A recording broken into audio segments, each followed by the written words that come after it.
어서 오십시오. 안녕하세요. 안녕하십니까.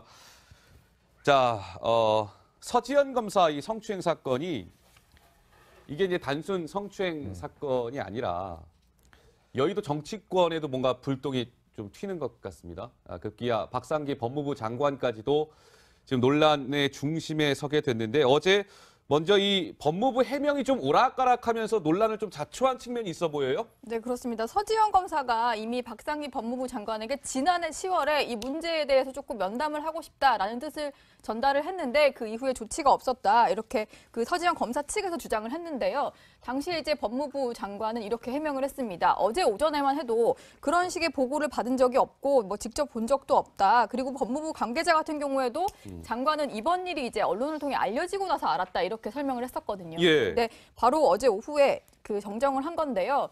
그 박상기 법무부 장관이 서검사로부터 내가 이메일을 받았고 그래서 그 이후에 담당자에게 한번 면담을 해봐라 이렇게 지시를 했다고 하면서 180도 입장이 바뀐 겁니다. 그래서 초반에 기억이 나지 않는다고 했던 게 바뀌면서 해명이 조금 번복이 되는 바람에 더 구설에 오르고 있습니다. 알겠습니다. 서검사로부터 이메일을 안 받았다라고 얘기했다가 기억이 없다라고 얘기했다가 결국엔 받았다 이렇게 말이 좀 옮겨진 것인데요. 오늘 박상기 법무부 장관이 성희롱 성범죄 대책위원회 관련해서 발표하는 현장이 있었습니다. 박 장관 어떤 얘기를 했는지 듣고 오시겠습니다. 검찰 내 성추행 사건과 관련하여 서 검사가 겪었을 고통에 대하여 안타까운 마음을 금할 수 없습니다. 법무부 차원의 조치가 국민들께서 보시기에는 매우 미흡했을 것입니다. 또한 이메일 확인상의 착오 등으로 혼선을 드린 데 대해서도 대단히 송구스럽다는 말씀을 드립니다. 2차 피해가 발생하지 않도록 적극 대처하겠습니다.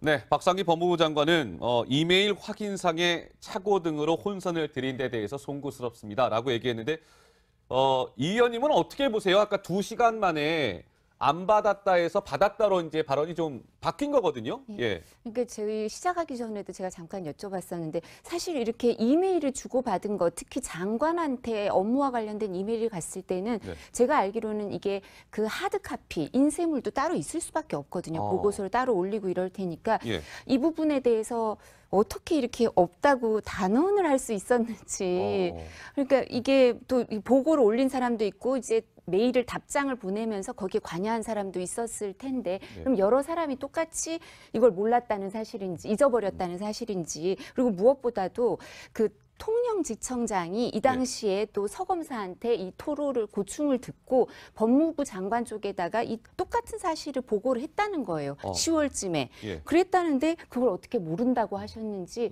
그게 뭐 그렇게 오래된 일도 아니지 않습니까? 그죠? 그렇습니다. 지난해 9월 얘기입니다. 서지현 검사가 박상기 법무부 장관한테 이메일을 보낸 건 지난해 9월 얘기인데 뭐 다들 이게 논란이 큰 사안이니까 시청자 여러분들 알고 계시겠지만 이건 2010년도 얘기입니다. 서지현 검사가 당시 안태근 법무부 정책기획단장으로부터 장례식장에서 이제 성추행을 당했고요.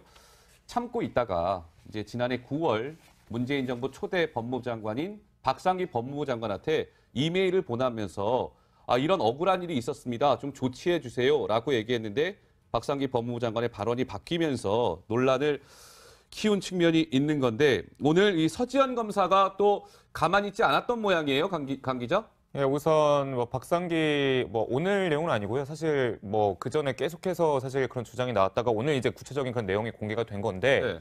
자, 메일 내용은 이렇습니다. 창원지검 통영지청 근무하는 서지현 검사입니다.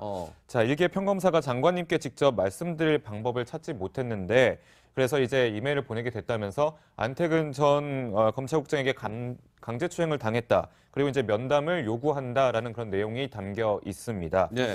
자, 그런데 사실 방금 전에 이두하 의원님께서 말씀하셨지만 통영지청장이 또 한 차례 법무부에 보고를 했다고 했잖아요. 실제로 근데 잊을 수 없다고 보이는 한 대목이 방금 이데스크도 설명을 했지만 예. 직접 답장을 했다는 거죠. 박상기 장관이. 서지현 검사한테. 예, 20여일 후에 본인이 답장까지 하고 이게 중첩 보고를 받은 사안을 어떻게 잊어먹을 수 있겠느냐. 이것은 어떻게 보면 거짓 해명을 하려다가 단서가 공개될 것 같으니까 예. 미리 법무부가 해명을 정정한 것이 아니냐 이런 의혹이 나오고 있습니다. 그렇군요.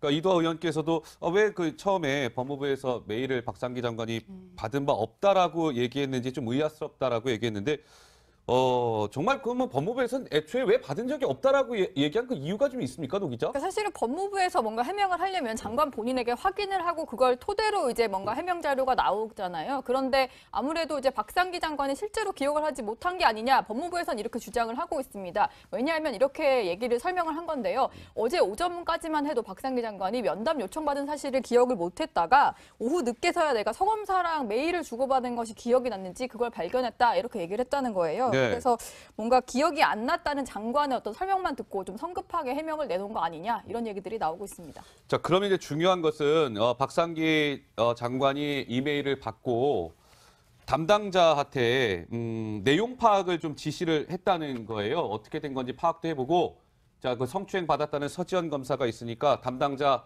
A모 씨가 가서 서 검사를 한번 만나봐라는 일단 그 얘기를 박 장관이 했다는 건데, 그 이후에 중요한 것은 조치가 이루어졌습니까, 강 기자? 일단 서지현 검사 법률 대리인 김재련 변호사에 따르면 그 이후에 어떤 조치도 이루어지지 않았다, 이렇게 얘기를 하고 있는데, 그러면 지금까지 꽤 시간이 흘렀을 텐데 지난해 9월 메일 받은 이후로 어떻게 지금까지 4개월 동안 조치가 한 번도 이루어지지 않았겠느냐 라면서 상당히 의혹이 제기되고 있죠. 예. 이때 뭐 담당 감찰과장이 지금 취재진의 전화를 받지 않고 있어서 보다 상세적인 취재는 아직 이루어지지 않고 있습니다만, 한 가능성이 제시되는 게 첫 번째로 진짜 뭐 어떤 법무부가 어떤 뭐 사건을 좀 무마하려고 했던 것이 아닌가라는 의혹이 제기될 수 있는 게 첫 번째고요. 예. 두 번째로는 이 해당 감찰과장, 그러니까 서지현 검사를 직접 만나서 면담을 했던 그 과장이 그냥 얘기를 들은 거예요. 직접 가서 얘기를 들었는데 뭐 별 얘기 아니구나라고 하고서 그냥 흘려버리고 제대로 네. 보고를 하지 않았을 가능성도 있는 거고, 아니면 애초에 해당 간부가 은폐할 목적으로 이것을 그냥 보고를 제대로 하지 않았을 가능성이 제기되고 있는 거거든요. 다양한 가능성을 좀 한번 생각을 해볼 수는 있을 것 같습니다. 예. 알겠습니다. 그때라도 이 법무부가 제대로 된 조치를 취했다면 이번 이 사태가 이렇게까지 커지지 않았겠죠. 그런 아쉬움이 남습니다. 그런데 이 서지현 검사가, 이두아 의원님, 뭔가 지금 2차 피해에 시달리고 있다고 하는데, 그 그래픽 화면을 보면 실제로 이 검찰 내부에서는 서지현 검사를 향해서 이런 목소리가 나온대요. 피해자 코스프레하고 있네. 서 검사 평소에 근무 근태가 좋지 않았잖아요. 아, 이제 와서 왜 이럽니까? 이거 무슨 의도 갖고 이러는 거 아니에요? 이런 또 2차 피해에 시달리고 있다고 그러네요. 예, 사실 이렇게 이런 성폭력 내지 성추행, 성희롱 이런 거에 그 피해자인 경우에 그 사실을 밝히기 어려운 게, 자신이 특히 여성인 경우에는 자신이 그 전문 능력으로 평가받는 게 아니라 이런 소문, 2차 피해자의 대상이 될까 봐 이 사실을 안 밝히는 사람도 좀 많거든요. 예. 이 조직 문화 자체가 아직은 우리나라가 아주 큰 조직일수록 대부분 남성 중심이기 때문에 여성이 약자니까 이런 얘기를 하게 되는데요. 그러니까 지금 그 장관 또한, 그 박상기 장관 또한 사실 그래서 오해를 받을 여지도 있는 거고요. 제대로 조치를 안 하신 데 대해서. 그래서 아마 이 2차 피해를 막겠다고 입장을 밝히신 것 같은데요. 네. 무엇보다도 앞서서 뭐 박상기 장관이 내정됐을 때 청와대 대변인이나 이런 사람들이 얘기할 때 인권이나 대국민 법무행정 서비스의 적임자다 막 이렇게 그 비사시 출신으로서 두 번째 장관이 정부 수립 이후에 두 번째 되신 분이니까 의미를 인권에도 많이 뒀었거든요. 그러니까 이 부분에 대해서도 박상기 장관이 좀 모범을 보이셔야 되지 않을지. 안 그러면 박상기 장관이 가상 피해 대책과 관련해서도 약간 오락가락 행보를 보이셨는데, 이 부분에 있어서도 해명이 제대로 안 되는 행보를 보이셨는데, 이 뒷수습 또한 제대로 못한다면 뭐 여야, 뭐 청와대 모두로부터 공격을 받을 가능성이, 또 여론으로부터 또 외면을 받을 가능성이 있는 것 같습니다. 알겠습니다. 아까 이제 박상기 법무부 장관이 오늘 기자회견 열었고요. 법무부에서 그 성희롱 성범죄 대책위원회가 이제 오늘 발족이 됐습니다. 그 대책위원회의 위원장을 맡은 분이 있는데요.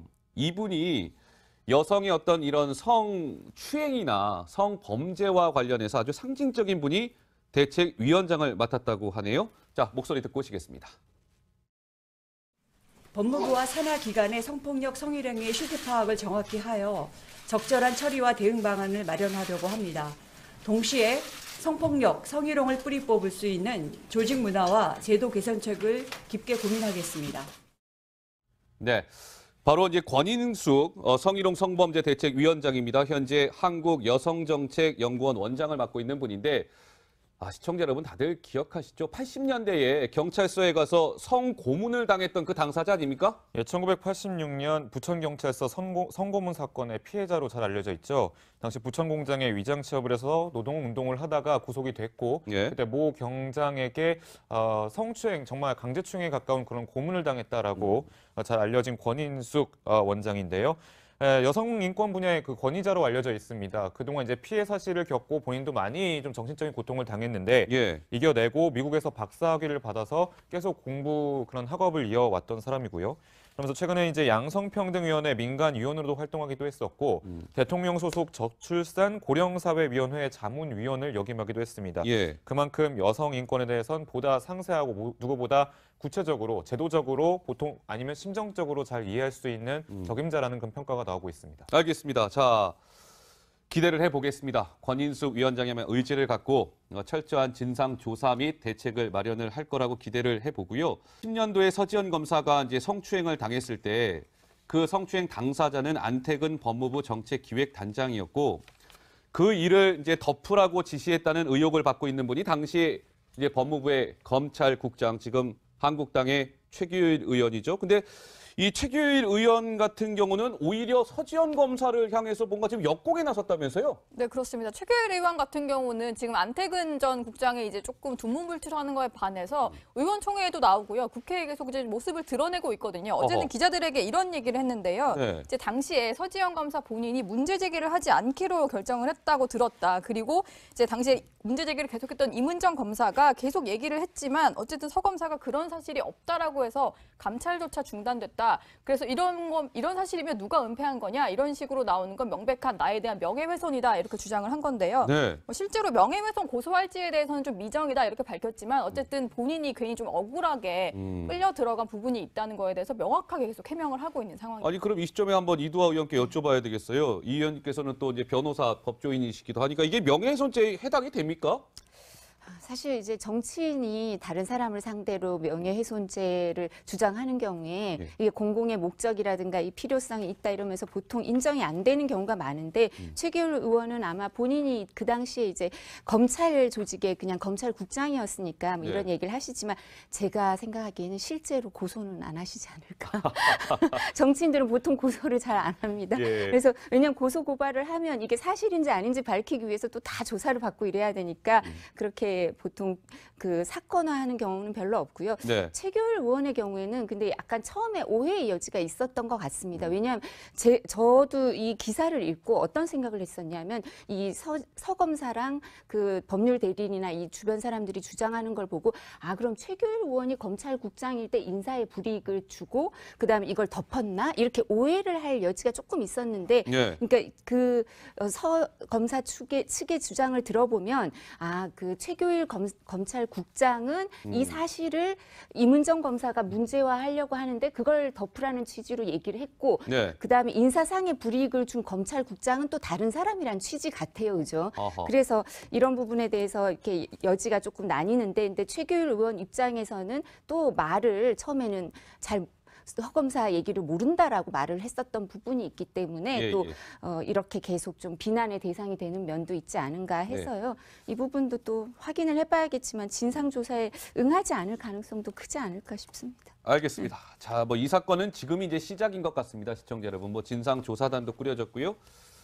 뭐 지휘 고하를 막론하고 철저하게 조사하겠다라는 게 이 조사단의 입장이기 때문에 이 여파는 계속 좀 이어질 것 같습니다. 그래서일까요? 요즘에 나도 예전에 성추행 당했습니다라고 뭐랄까요? 이야기하는 미투 캠페인이 좀 굉장히 활발하게 진행이 되고 있는데 이제 국회의원까지 나섰네요, 노 기자. 네, 더불어민주당의 이재정 의원이 이제 계속되는 언론 인터뷰에서 본인도 그런 피해를 당한 적이 있다면서 미투 캠페인에 동참을 한 건데요. 네. 본인이 이런 얘기를 했습니다. 서 검사 옆에 서려고 몇 번을 이제 썼다가 지우고 계속 망설였었다. 하지만 이제 좀 용기 내서 얘기를 한다라고 하면서 예전에 변호사에서 취업을 하려고 좀 했을 당시에 검사장 출신의 로펌 대표로부터 성추행을 당했다 이런 어허. 이런 사실을 밝힌 건데요. 네. 당시에는 일단 뭐 취업 현장에서 또 다른 피해를 입을지 몰라서 뭔가 문제 제기를 하지 못했고 그 이후로 계속되는 마음의 고통을 얻고 살아왔다 이런 식으로 얘기를 한 겁니다. 예. 그러면서 이재정 의원이 좀 강조한 게 뭐냐면요. 이제 사실은 이런 것들을 공개했을 때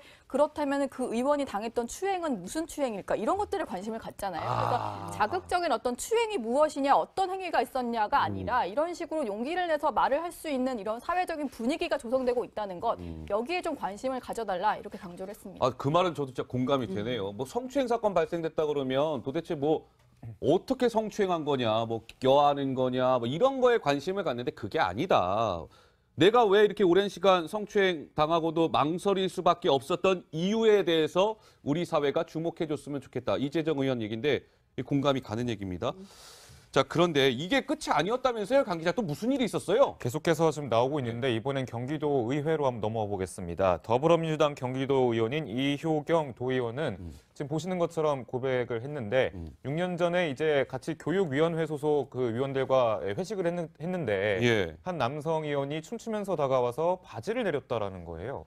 3초 만에 나왔고 혼자 아이고, 온갖 욕을 다 퍼부었는데 예. 거기서 더 나아가서 어떻게 할 도리가 없었다. 왜냐하면 본인이 그 도교육위원회에서 혼자 여성이었고 그리고 유난 떤다라고 할까봐 참을 수밖에 없었다. 그리고 계속해서 의정활동해야 되는데 관계가 훼손될까봐 겁이 났다는 거죠. 네. 일단 단순히 정리하면 2차 피해가 입을까봐 상당히 우려됐다 이런 말인 겁니다. 아니 저분은 노래방 갔으면 노래만 부르시면 되지 왜 노래방 가서 바지를 벗습니까? 참 희한한 분이네요. 해명의 여지가 좀 없어 보이는데요. 그러니까요. 예, 일단은 뭐 한번 취재를 해봐서 접촉을 할 수 있으면 한번 해명이라도 좀 들어보겠습니다. 알겠습니다. 자.